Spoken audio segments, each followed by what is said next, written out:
Bonjour à vous. Aujourd'hui, je vais vous montrer le château Black Falcon qu'on est en train de faire en Lego. C'est une vidéo qui est en français parce que c'est pour montrer justement au monde qui parle français le mot qu'on est en train de faire. La majorité des vidéos, on les fait en anglais parce qu'il y a une plus grande communauté d'anglophones dans les Lego qui sont appliqués là-dedans.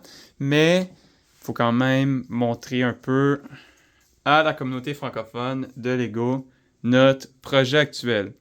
Donc, ça ici, c'est tout le mock d'Agrussia, monde médiéval fantastique. Je vais montrer dans une autre vidéo toutes les différentes places. Mais aujourd'hui, on va se concentrer sur le château. Donc ici, tu sais, les arbres. La montée avec des arbres ici. Toutes sortes de boulots avec des techniques, avec des stud shooters, entre autres. Des loutres. Des quenouilles. Ici, on a des roches.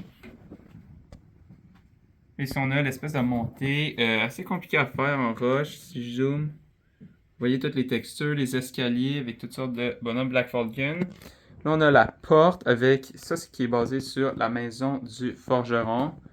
Avec le toit de cette tour-là, qui est assez facile à faire. Il a l'air compliqué, mais c'est assez facile.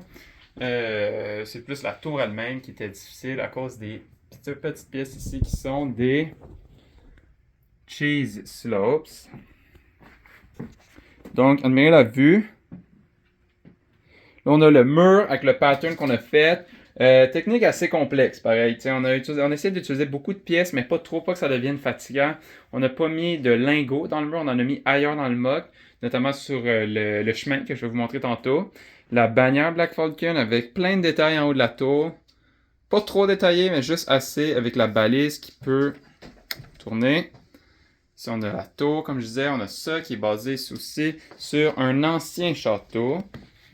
On a le mur avec le rockwork, on dit en anglais, c'est tous les rochers à la base du mur. Un poulailler. En ce moment, c'est un petit peu le bordel dans le château, mais c'est normal.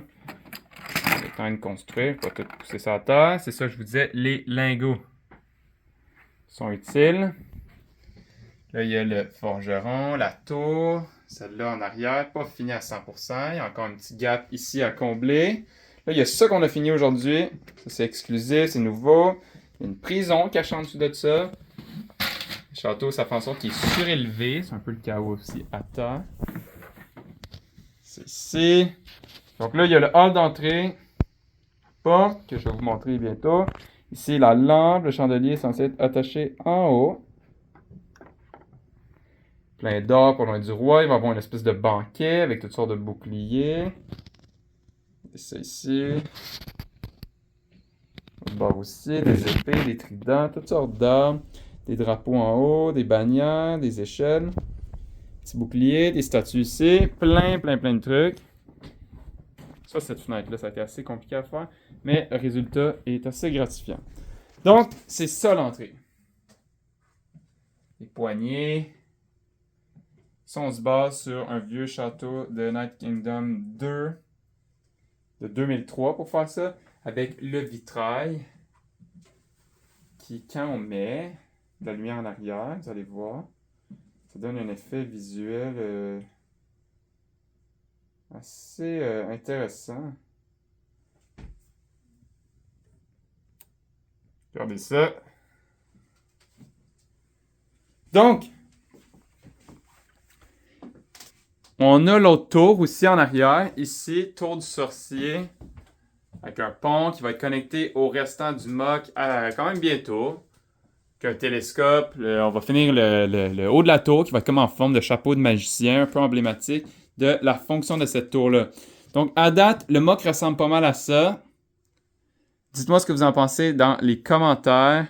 Et je vous souhaite la meilleure des journées. Donc, merci.